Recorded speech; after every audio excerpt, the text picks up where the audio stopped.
I am so super excited about this next conversation because I know these two individuals very well. And I have to tell you, I have been inspired deeply by both of them. On my immediate left here, we've got Vint Cerf, who his bio is often compressed to one of the fathers of the internet.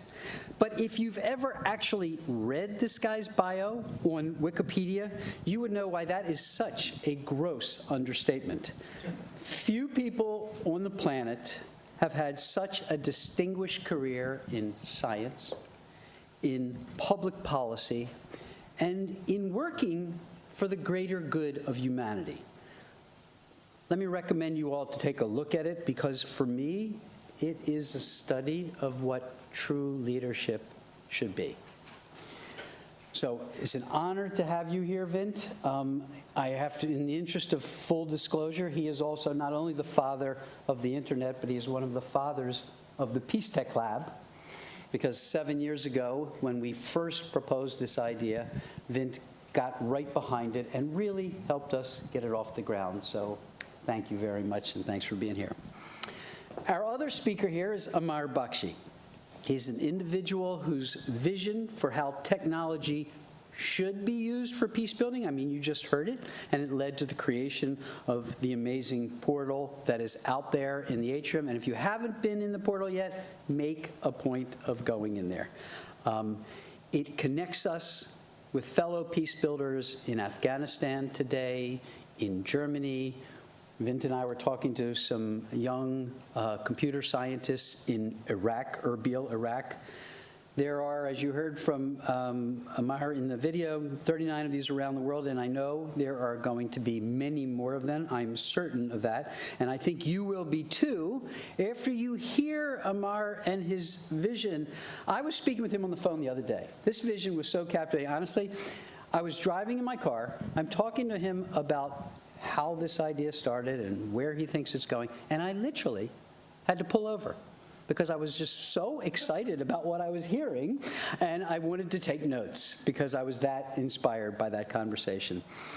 We're going to try to capture some of that magic here today, but let me summarize his background for you all by saying he is applying to this effort everything he's learned in an education spanning Harvard, Hopkins, Yale, the Washington Post, the United Nations, and I discovered a stint in a Zimbabwean prison. He didn't know I knew that, but my wife is from Zimbabwe, so I just found out about Amar's stint in a Zimbabwean prison.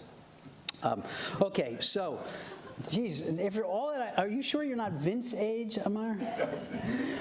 Okay, ladies and gentlemen, please join me in welcoming these two brilliant and inspiring people.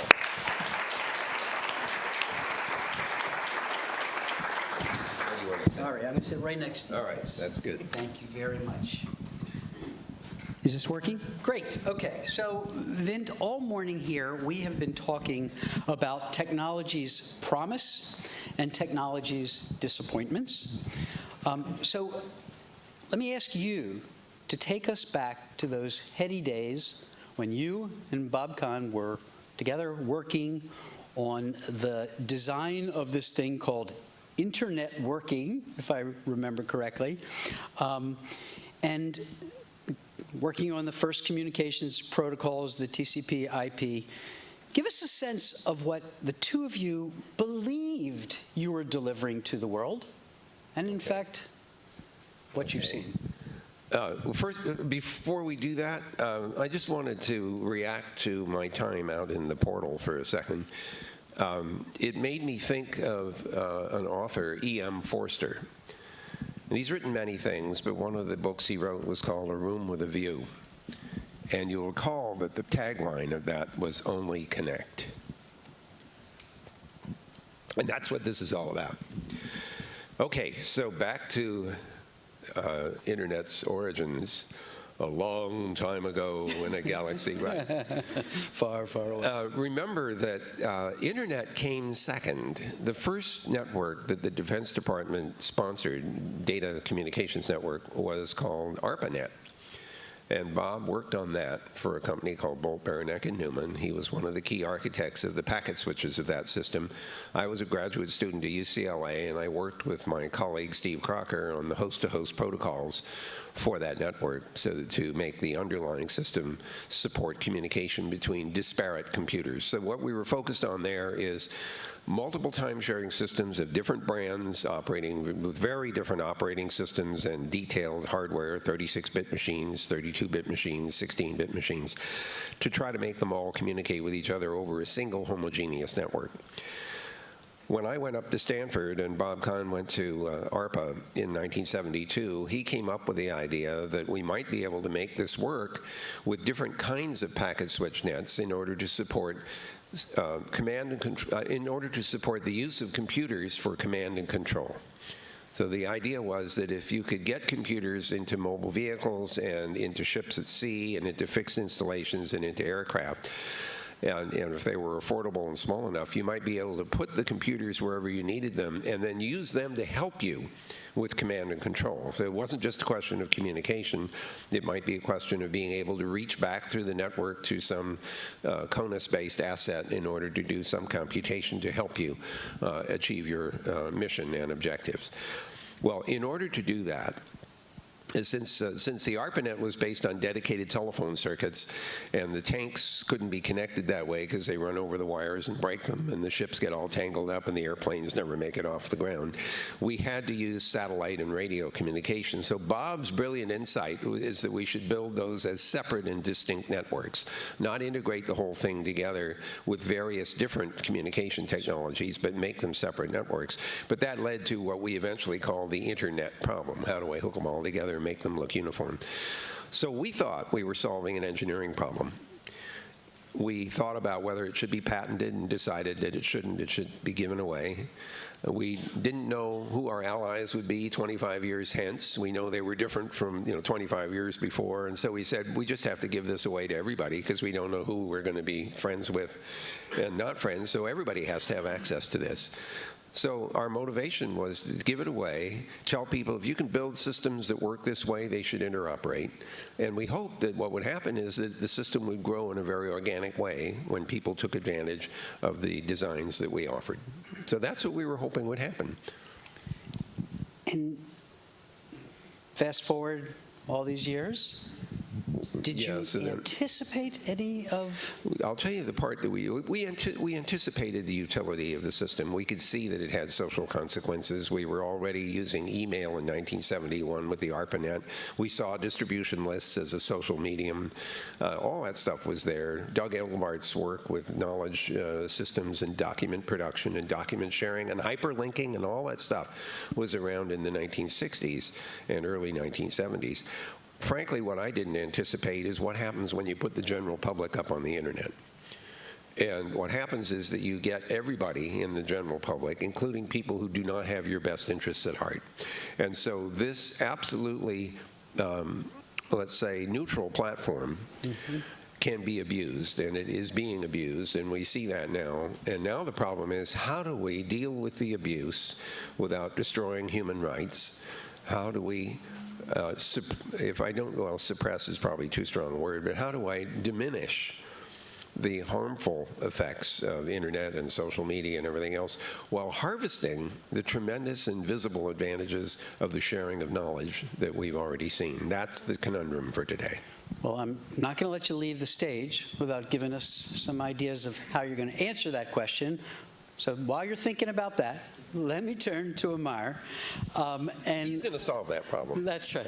Let me ask you, Amar, to, Vint's taken us back to those heady days when the internet got started. Take us back to when you were giving birth to these extraordinary portals, partly as an antidote, I gather, to some of those negative consequences, those unintended negative consequences that Vint was just teeing up. Share with the room how you were inspired to create these. I'll begin by saying it's a great honor to be with Sheldon and Vint. And I'll also say it's not often that you sit next to someone and think, this is like the guy who invented the printing press. This is one of the few innovations that fundamentally changed human history. So You're talking about Vint. So kudos. No, I'm talking about you, Sheldon. I wish I had invented the printing press. I would have printed money. You were just born too I late. didn't do that. You're too young, too young. If we push the printing press example, we're a publisher of Shared Studios, and I don't come from technology at all. And my experience starting Portals was based on being a journalist, traveling around the world, and that's when I was with the Washington Post, having some of the most powerful conversations of my life when I didn't have an iPhone. This was in 2007. When my computer died, I couldn't watch a movie, and I was stuck on a long bus ride from one part of a country to another. And out of sheer boredom, I started speaking to the person sitting next to me. And because they didn't know me. What an idea. What an it was idea shocking. today. My God. I mean, it was like pure desperation. You need to talk to my kids, would you, Omar? Well, because I didn't know them, they didn't know me, I wasn't going to get back to my dad. We talked about very deep and personal things, and they became some of the most moving memories of my life. Yeah. And then when I came back to the U.S., I found that, I never talked to people, unless it was to get a date or get a job or something. I had really just was reading. I was constantly on my device, and I started to miss that feeling of being lost in the world and having a connection with another human being, just as human beings. So that was the first sort of impetus. And the second one was my grandmother. So I was the first member of my family to go to Pakistan since 1947 during partition, when my grandmother went to India. So 60 years later, I'm there as a reporter, and I'm writing for the Washington Post about policy and art. But what my grandmother really is curious about is what her local bakery looked like, what the town square felt like. I said, Nanny, don't worry. One day you'll be able to walk around wearing Google glasses or a hologram and talk to whoever you want. So she passed away in 2014, and even though the technology was better and better, there's no context within which she would have really done this. Yeah. And I thought, what would she want? Well, she'd want to be able to sit down in a room, not wear anything, and just share a cup of tea. So those two things came together, and that's what launched Portals. Just to fast forward quickly, Portals had, I think, a really powerful effect on people because we hear about different groups all the time. We so rarely get the opportunity to engage them, and it is literally free to call Iran. It's as easy to call your mom as it is to call Tehran, but there was no human network to make that happen. You can't do that alone online. People will think it's spam or a virus or something, and it probably is. So you needed to build this human network of trust. And so people started reaching out from around the world saying, I'm in Herat, Afghanistan, and I feel like people think of us as the Taliban or outsourced labor, but we are a rich, diverse community, and we want to showcase that. And so now we have 35 portals around the world. They're permanent. They're staffed by about 60 portal curators around the world whose full-time job it is to man those portals and connect them to every other one, from a tech hub in Gaza to a modern art museum in Mexico City to a community center in Yangon. And the vision here, just to wrap it together, is just like we had libraries and have libraries, and we have the role of the librarian to not just give you the book that matches your interest or your desire for entertainment, but also get you excited about reading. We think that there's a role for a new public institution globally that encourages people to take advantage of globalization and human diversity and sees its benefits.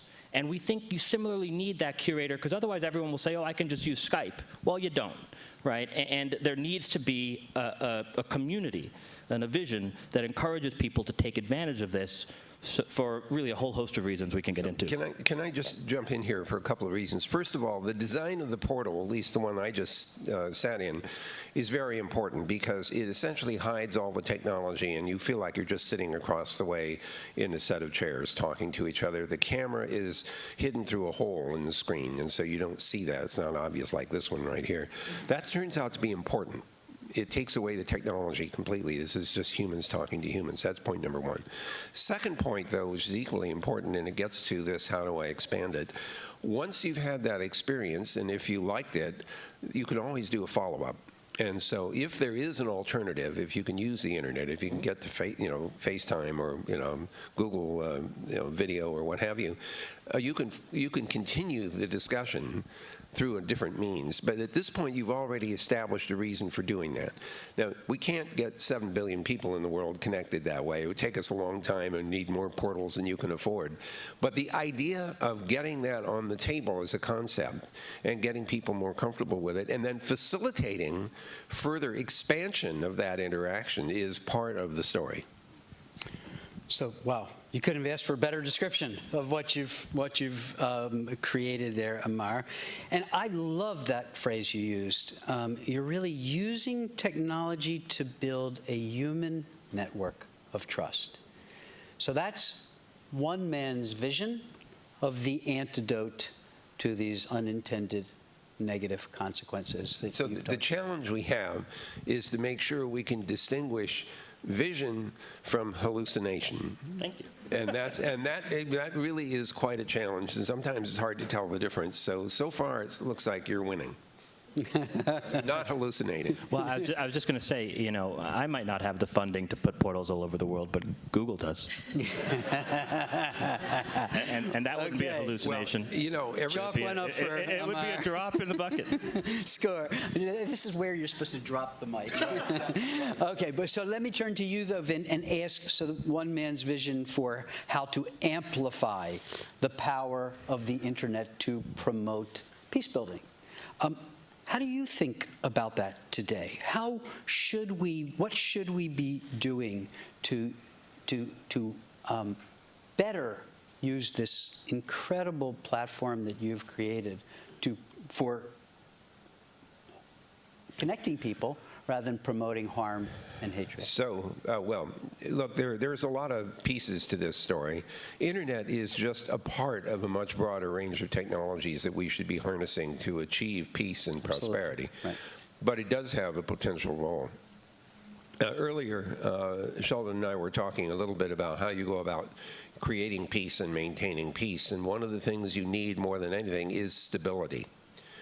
In unstable environments do not promote peace. And so finding a way to achieve stability is a non-trivial exercise, and sometimes it comes at some cost. We were talking about Singapore. If you look at the story behind its creation back in the 1950s, it wrested itself away from Malaysia.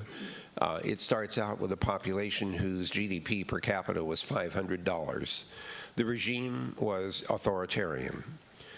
50 years later, the GDP per capita is $50,000, and the regime is less authoritarian than it was before. Now, I'm not pitching authoritarian regimes here. I'm only pitching stability as a way of taking a step towards improved economies, better GDP per capita, and freedom. So somehow or other, we have to have stability if we're going to make progress. Internet has the ability to facilitate communication, and that includes e-commerce. It allows small groups of people potentially to service global markets as opposed to only domestic markets. And if you have a small economy, looking to the global economy is very attractive because it's bigger than you are for almost every example you can think of, including China and the US. So I see internet as a role for education. I see it clearly as a communications channel. I see it as a possibility for e-commerce and economic development. And I would like to think it's also a means of establishing trust. But like every other instance that I can think of, face-to-face is a tremendous way to get started because you get some sense for what is this person like. And only after that can you make use of these more artificial means of staying connected. Well, clearly, we are in the company of two optimists, but we live in a world where history has shown that there is really no technology that can't be hacked. Vint, I remember you once giving an interview where you said one of your greatest fears was waking up to the headline, 100,000 refrigerators attack Bank of America. Yeah, it turned out that 500,000 webcams attacked Dine Corporation. That was a real headline, and that was a real problem. Very close to true, right? So Amar, let me just go back to your vision of this legion of portals around the world. financed by Google, connecting people to connecting communities to one another. How do we inoculate them from the same negative consequences that we're seeing from hacking in the technical sense, but also from being used by the bad guys to recruit other, raise money, recruit other terrorists, and so forth? How do you I think Vint about made one thing is you don't enter the portal without your face. I mean, you're visibly there. You visibly enter. There's a site you go to. It's a public act. You engage another human being locally. There's a shared culture to the portals. There's a shared mission. There's a shared vision. So we don't really think of ourselves as just throwing out a platform and letting people use it. We don't think of ourselves as creating a tool in an ambient sense. We think of ourselves as building something that is purposive in its way. It's creating this space. Look, wait a minute. That's your portal, Right. and that's how you're building them. Someone else could decide to build some portals for a very they absolutely different purpose, and that's what's happened in the online social media. People have taken that system, and they are using it for their purposes. This does not mean that your portal idea is a bad idea. It just means that we have to watch out because it too might be abused. Well, what I say, think about this is when you have a scissor and you're teaching a 3-year-old what to do with it, you don't just say, here's a scissor, it's a tool. That's right. And then walk out of the room or drop the mic. You say, this is a scissor, and it ought to be used in this way. It cuts things. It cuts things. Including you, if and you're it's not better to careful make a about it. collage than it is to cut your friend. This is something every kid is taught in school at age 3. So, I think there is room to lay claim to our tools and not adopt a kind of fatalistic attitude about how they'll be put to use. I think that's true for social media.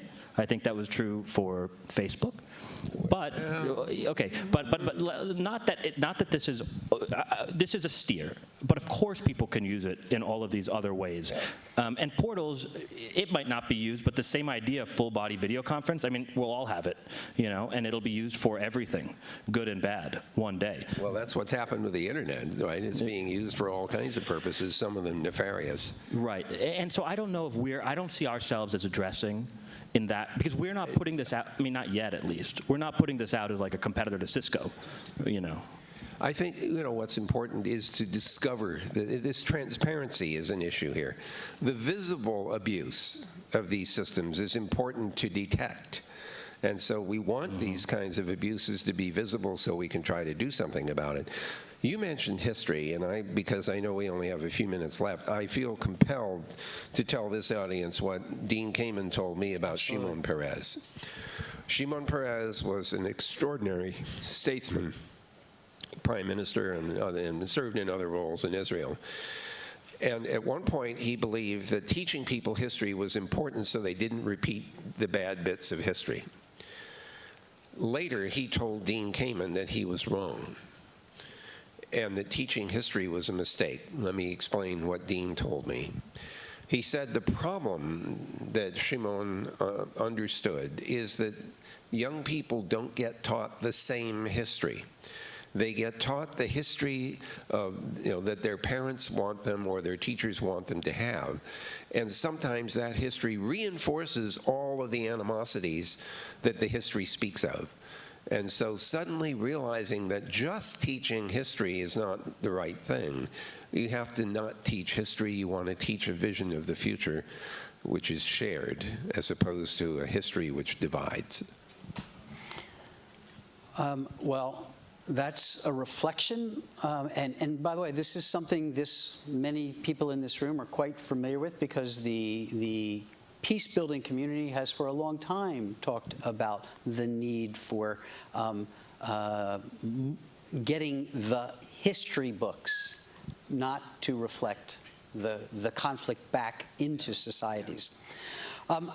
I do realize we're short on time, but I just can't let Vint Cerf off this stage without he's legendary, truly, for his prescience. This is a guy who not only, invented the internet, but he's got a reputation in technology circles for calling it right on AI, for calling it right on the change in the television industry, and other looks forward at the impact of technology on society. So I just want to throw out a couple of quick ones, rapid fire, before you leave this stage, about technologies that have been talked about here this morning, and get your sense of where we see them and their potential for peace-building purposes in the future.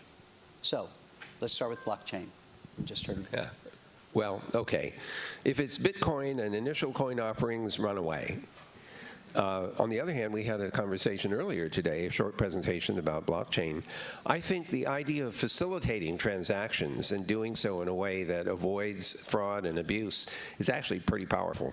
So I like the idea. Blockchain is implemented in many different ways. Sometimes it's too slow for certain high-capacity transaction rates. So be careful about how you decide to apply it. It's not pixie dust. It doesn't solve all problems, but it does have a role to play. Virtual reality, which has gotten a lot of people in the peace-building community excited because of the empathy virtual reality technologies can create. What about that? I think that's an extremely powerful way of helping people experience something that they might not otherwise ever be able to experience. This morning, I was at a conference called Humans to Mars, and we were talking about all the data that's being collected from the Mars rovers and assembled into a way of experiencing Mars as if you were one of the rovers roaming around on the surface of the planet. There's something pretty astonishing about being able to experience something like that as if you were there. Not everything, gravity is still the same here on Earth when it really isn't on Mars, but you can breathe better here than you can there. Nonetheless, experiencing that kind of thing, especially in places that don't exist, for like the heart of an atom or the center of the sun, we can help you imagine what that's like by putting you into that space. So I'm very excited about these worlds of virtual reality in order to help people imagine free their imagination. And last of all, artificial intelligence. Are you excited about that, or are you as fearful as so many others are? Well, the term excited has several different definitions. Artificial intelligence is sometimes artificial idiocy. That's what AI stands for sometimes. I think that it has become a very powerful tool in the form of machine learning. But it's brittle. It's narrow. And so we should be super careful not to overstate or over-expect what artificial intelligence methods can do. But they can be powerful, powerful tools to augment our own ability to absorb and get insight from large quantities of data. But because the mechanisms are narrow and brittle, we should not allow them to determine outcomes. They should be part of the tool set that lets us make judgment. Amar, any thoughts on these new technologies before we? Nothing to touch on this. I would just say that with internet and with all of this, we can connect so many spaces in public, from portals is just a start to playgrounds to other places. And it's just, we can think about the internet as actually enabling us to talk to people we only read about right now. And that's very So just to reinforce what you said, if we look towards the internet of the future, connectivity will just be there. It's in the same way that many of us think electrons will come out of the wall if we plug into that little socket. The expectation of universal and ubiquitous communication will be part of our future. And when you get to that point, then you won't even think about the effort it takes to cause this to communicate with that.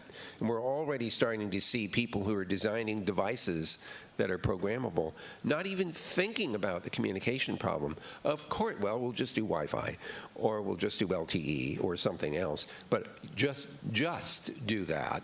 It's already there. I know how to do it. It's a packaged piece.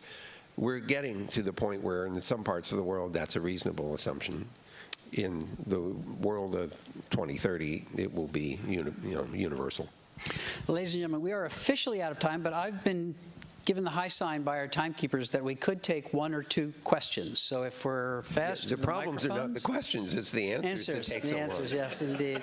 So if folks want to, There's a hand up. there's a hand up there. You know, There are lots of we got roving mics. There you go. It's coming to you. Here we go. No, it probably doesn't work. Yeah. I dare you. And we'll only take 2, one from that side and one from over here if we get a moment. We can extend this love-in a little bit longer. Oh, okay. So I was wondering with the portal technology. Can't hear. Can you speak? Oh, yeah. Better? Yeah. All right.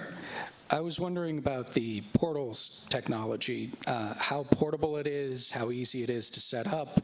Are we going to wind up with roving bands of journalists going around with a portal they can roll up and put in a tube and just wander around collecting people's stories and sharing them through the internet? Yeah, I mean, I love that idea. yeah, sure. Thank you. I mean, thanks. Yeah, the portal now, all the tech fits in a briefcase. You know, the projector's a little bulky, but as soon as those get small, you know, it'll be tiny, right? They'll be able to just carry it, and that's what I mean. You'll be able to put it on your kitchen counter. So that's what Vint was saying earlier, which is, you know, that's very different than what we're doing now. That's happening, and what we're doing is happening. So no question, it's tiny. The inflatable is a little bit bigger just because it's a giant gold inflatable, but there are much better structures that one could use that are more efficient. And so, yeah, you can take it in the backpack. And then with Vint, he was talking about, you can talk about internet, but internet is everywhere. It will be. It's not yet everywhere that I want it to be. Well, likely, We're only yeah. about 50% penetrated. In fact, around December of this year, we will reach 50% penetration, and we're all going to be excited about celebrating that. Yeah. Great. One more question from this side. Do we have another one? Okay, ladies and gentlemen, let's the birth and the best of the internet. Thank you.